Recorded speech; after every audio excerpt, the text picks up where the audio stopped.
егер дәл осы мына Тоқаев өкіметі алған саяси бағыт, саяси вектормен жүретін болсақ, бұл бізді тұйыққа тірейді. Үлкен өтіріктер айтылып жатыр. Тіпті адам көрмеген өтіріктер. Кез келген мысалы Тоқаевтың осы қаңтар қырғынынан бергі жасаған мәлімдемелерін, одан кейін жасаған сөйлеген сөзін, берген сұхбаттарын оқысаңыз, тіпті адамның ақылына сыймайтын өтіріктер айтылып жатыр. Бұл өтіріктің де бір жақсы формада айтылатын жұбаныш түрінде, мына тұрмыстық адамдық деңгейде зияны жоқ өтіріктер болады. Мына саяси өтіріктердің зардабы тіпті оны орасан, оны мына ұлтқа, мемлекетке бұндай өтіріктер жарға жығады, былайша айтқанда. Осы жерде соңғы кездер әлеуметтік желілерде жалпы Қасым-Жомарт Тоқаевтың қызметіне, істеп жатқан әрекетіне, саясатына кедергі келтіру үшін Назарбаевтың әулеті, Назарбаевтың өзі түрлі айла-шарғыға барып жатыр. Сондықтан да біз Тоқаевтың төңірегіне топтасуымыз керекпіз. Өйткені ол қазір жалғыз қалмауы керек деген сарындағы жазбалар көбейіп кетті. Сіздің көзқарасыңыз? Саяси манипуляция ғана, пиар технология деуге болады. Саяси технология ғана. Шын мәнінде ондай ештеңе болып жатқан жоқ. Назарбаев пен Тоқаевтың арасында конфликт жоқ деуге болады, былайша айтқанда. Егер бар болса, кешегі соңғы сұхбатын қараңыз. Одан сұрады, Назарбаевқа қалай не қыламыз, баға береміз дегенде. Ол айтады, ол Назарбаев біздің мемлекеттігімізге орасан зор қызмет етті, жасаған еңбегі үлкен, қалған кемшілігі де бар шығар. Оны жаңағы тарих, ғалымдар, саясаттанушылар өз орнында уақытында баға береді дейді. Болмаса, енді конфликті болатын болса, Назарбаев әулетін енді көз соқыр, құлағы керең адам болмаса, осыған дейінгі жасаған, тонаған, алған, қаражат, бүкіл байлығын біледі ғой. Мүмкін қолымызда біздің оның құжаты жоқ шығар, бәленбай доллардың шегі жоқ шығар, бірақ бүкіл қоғам біледі ғой оны, бүкіл әлем біледі.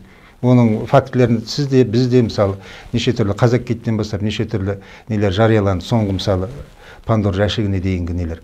Соны іздеп жатыр ма әңгіме? Егер конфликті болатын болса, оны тұқыртып, соны қайтып алу керек болатын болса. Бұл екі арада жоқ, ондай конфликті жоқ. Сондықтан да жаңағы айтылып атқан нәрсе, бұны біз қоғамдық саяси тұрғыдан айтқанда, бұл әлеуметтік мимикрия деуге болады да. Біздерде қоғам тез бейімделгіш, ыңғай төк, сондай бір құбақандық не, хамелеондық белең алып кетті. Кезінде сол Назарбаевтың қасына топтасайық, сол біздің Нұрекеңнің нұрлы жолы деп жүргендер енді Қасекеңнің қасқа жолы деп ән салып жатыр ғой, былайша айтқанда. Кімнің жаңағы айтады ғой қазақта, кімнің арбасына отырсаң, соның әнін саларсың деген. Соның кетпенін шауып, соның шотын шауып жатыр да қазір. Ол бір ділгерліктен, елмаса сол нақты реал жағдайдан болып жатқан нәрсе емес, бұл саяси манипуляция түрінде жасалып жатқан қадамдар. Мына қаңтар қырғыны басталарының алдында наразылыққа шыққан топтың негізгі талаптарының бірі бұл 93 жылғы конституцияны қайтару, мынау сайлау туралы, партиялар туралы заңдарды қайта қабылдау, және мынау жаңағы шетелге кеткен активтерді қайтару сияқты талаптары болған. Яғни осы талаптар орындалмайды дегіңіз келе ме? Бірде-бірі орындалмайды, шынын айтқанда. Оны қарапайым кешегі мына Тоқаевтың берген сұхбаттарынан, соның айтқан сөздерінен тыңдасаңыз, ол айтады, саяси реформалар жасалып жатыр, жасаймыз дейді. Негізі осы Тоқаевтың әрбір айтқан сөзін тура кері мағынасында түсіну керек. Жасалады деді ме, ол жасалмайды деп айтып отыр. Егер ол айтты ғой, міне, бізге ОДКБ, Путин бізге ықпал еткен жоқ деді ме, ол ықпал етті деген сөз. 20 мың террорист келді деді ме, ондай 20 мың террорист келген жоқ деген сөз. Бұлайша айтқанда, қарапайым тілге аударғанда ол солай. Оның айтып отқан сөзінің бәрі 100%-тік қарама-қарсы мағынада түсіну керек деп ойлаймын. Кез келгенде. Бұлай енді оның астарынан үңіліп түкке керек жоқ. Ол жасалып жатқан нәрселер тек имитациялар ғана жасалып жатқан.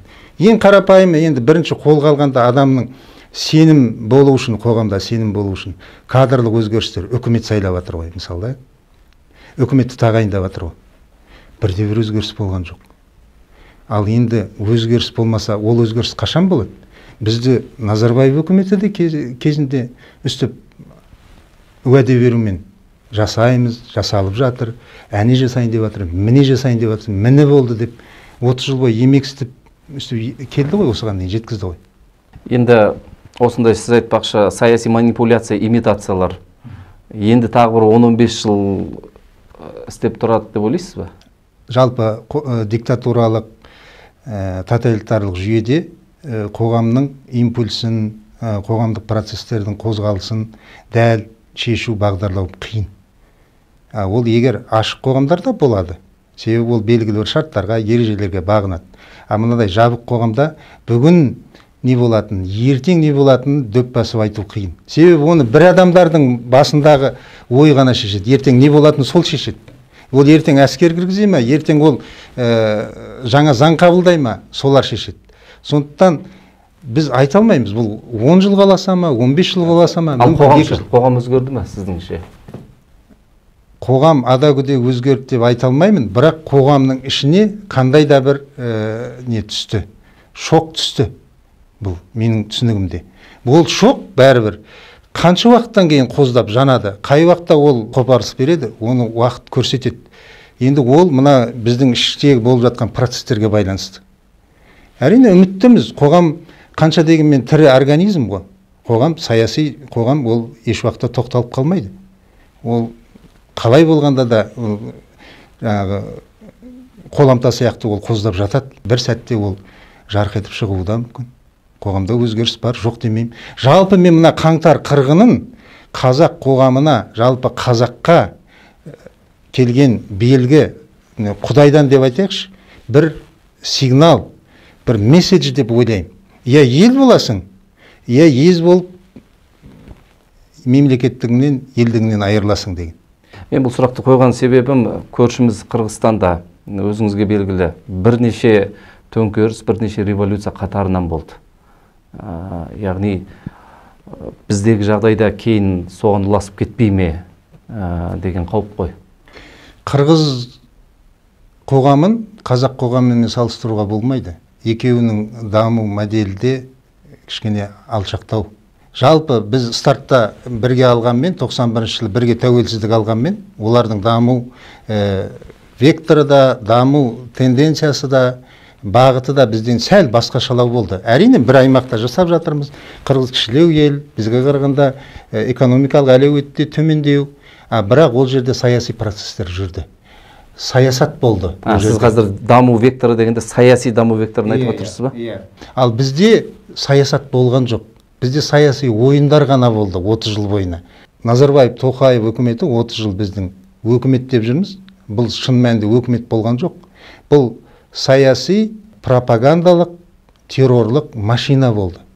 Сондай қызмет атқарды. Өкімет ретінде қызмет атқарған жоқ. Бұл структура, бұл құрылым пропагандалық, террорлық машина ретінде ғана қызмет етті. Кешегі қаңтар қырғынына әкелгенде осы машина. Сол машина бізді жаншып жатқан әлде езіп.